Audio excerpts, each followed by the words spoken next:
wondering. Yeah, there is a thing called Fire Crystal level 10. Anyway, so as you can tell, when you get to this point, level 10's a thing. You may be wondering, what exactly does that look like? And I'm only at level 6. That's what level 10 looks like. The main thing is, when you get to level 10, that is, okay, obviously the cost of fire crystals is still going to be that much more demanding, okay? But, of course, there's also Frost Dragon Tyrant. And if you're wondering what that looks like, that's what that looks like. It's pretty cool. Not gonna lie. It's pretty cool. It's a really cool looking skin. And of course, I'll be able to get into that more. You do get a dragon mount too, which I'm not gonna lie, it's pretty badass. And of course, there's also a sanctuary item you can get. Now, the tutorial for it is really straightforward. It's basically you're going to be fighting for a capital building. And the battlefield is divided into a dragon crypt, where the area where the red line is, and then there's the border region, which is the area and the yellow line. And the cities are randomly placed in the border region. Chiefs moving to the dragon crypt cannot activate shields, meaning the closer you get to the center, you can only wear a shield.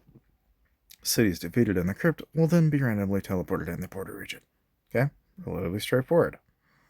Now, the capital is located in the map's center. Okay, surprise. And may be occupied for after an hour. The claimants to the capital must also defeat the old guard defenders. Personal occupation time only accrues to the rally captain. The longest occupant at the end shall be crowned tyrant, meaning you need to have what amounts to a super pay to win for your alliance. That super pay to win is to take over the capital. That's the gist of how this event works. It's not much different than how Lords Mobile handled Battle Royale. If you've played God, there's like half a dozen different games, but that's just one that comes to mind. Anyway, the main but basic gist is the capital is buttressed by 4 mighty spires that can be occupied at an alternate 30-minute interval. These little spires are kind of what give you bonuses, more or less. Because when you look at the spire control during the battle intervals, the longest alliance occupant gets an wide bonus. And obviously, whoever has control of those are going to end up winning. The chief to lay claim to the capital longest wins. Yeah, and then you get 30 days of privileges, and that's Frost Dragon Tyrant, in case you're unaware.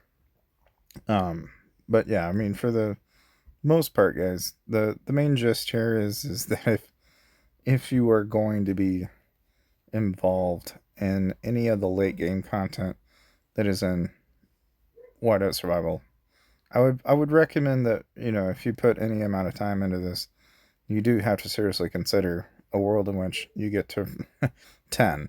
Now, I will point out that, I've been at this for a while, and I can even tell you exactly approximately when I actually hit 10, which is to say that when I started playing, it was 10-4. Okay, and today we are in, the 2nd of February, so in about 4 months' time, and it sounds like nothing, but 4 months' time, a year across. So it's really more like after a year and 4 months. So you really have a lot of time before you've ever really actually encountered this content. But then again, it is also kind of dependent on your state age, I think, because even though that content's been around, I don't know if it'll be different depending on, maybe shorter is what I'm trying to say. Because my state just happens to be around does not necessarily mean it won't happen sooner in other states. Because of course, this randomly popped up.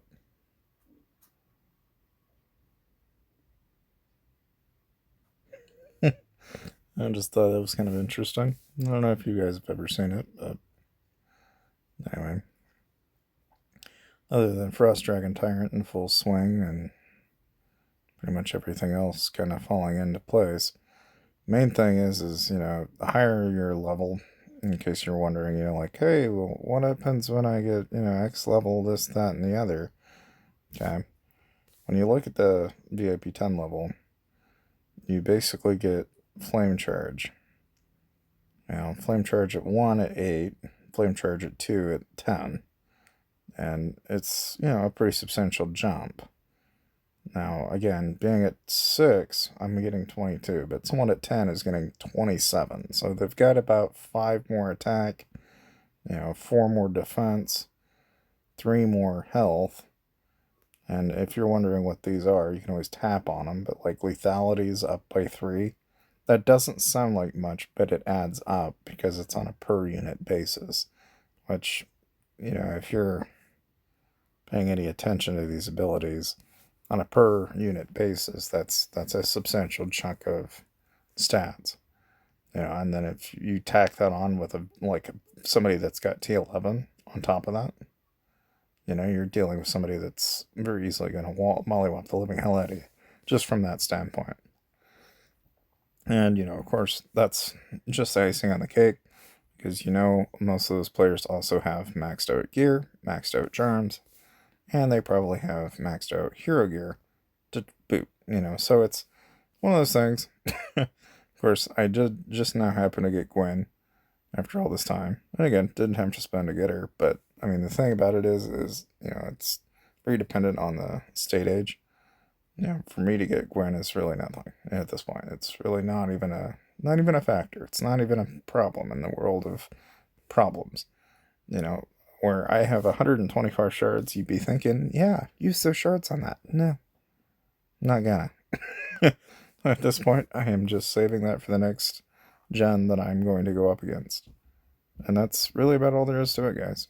But, again, make sure you save, make sure you work on your stuff, and you'll eventually get to where I am in the game. But, in terms of what to expect and what kind of content does late game have in front of you, that is what you have to expect about a year down the road. At least in my case. In any case, thank you guys for watching, and I'll see you guys next time.